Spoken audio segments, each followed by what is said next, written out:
एक बार एक किसान भगवान से बहुत नाराज़ हो गया। किसान बहुत मेहनती था, बहुत मेहनत करके खेतों में अनाज उगाता, उसकी देखभाल करता, पर अक्सर उसकी फसल खराब हो जाती। कभी सूखा पड़ जाता, कभी बाढ़ आ जाती, कभी तेज़ धूप तो कभी आंधी।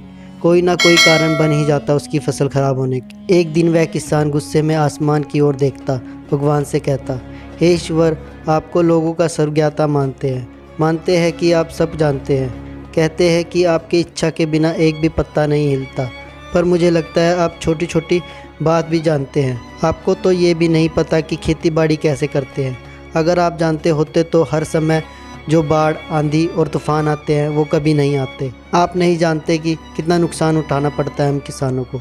यदि आप मेरे हाथ में शक्ति दे दे कि जैसा मैं चाहूँ वैसा मौसम कर दूँ, फिर आप देखना मैं अन्न का भंडार लगा दूँगा।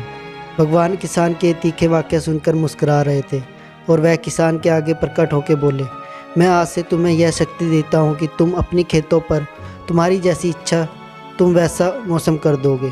मैं बिल्कुल दखल नहीं दूंगा, तुम्हारी इच्छा से ही सब कुछ होगा। किसान बहुत खुश हो गया। किसान ने गेहूं की फसल अपने खेतों में बोई।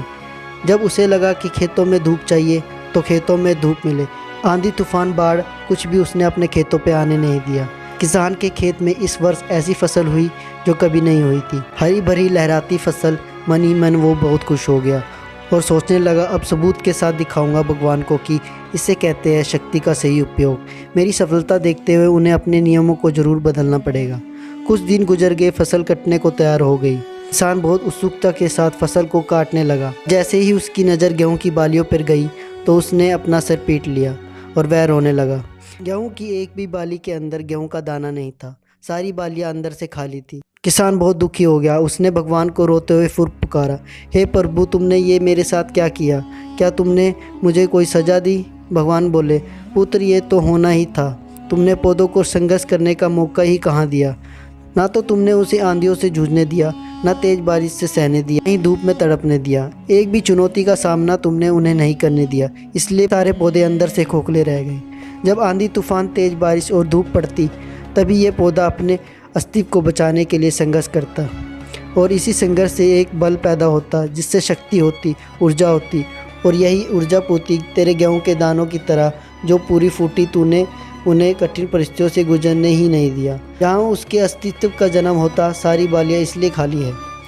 में एक भी दाना इसलिए नहीं उगा क्योंकि तुमने अपने पौधे को संघर्ष करने ही नहीं दिया। याद रखिए, श्रवण में ही सर्वाणीय आबाद तभी आती है जब वह आग में तड़पने, गलने और हथौड़े से पीटने जैसे संघर्ष से गुजरता है।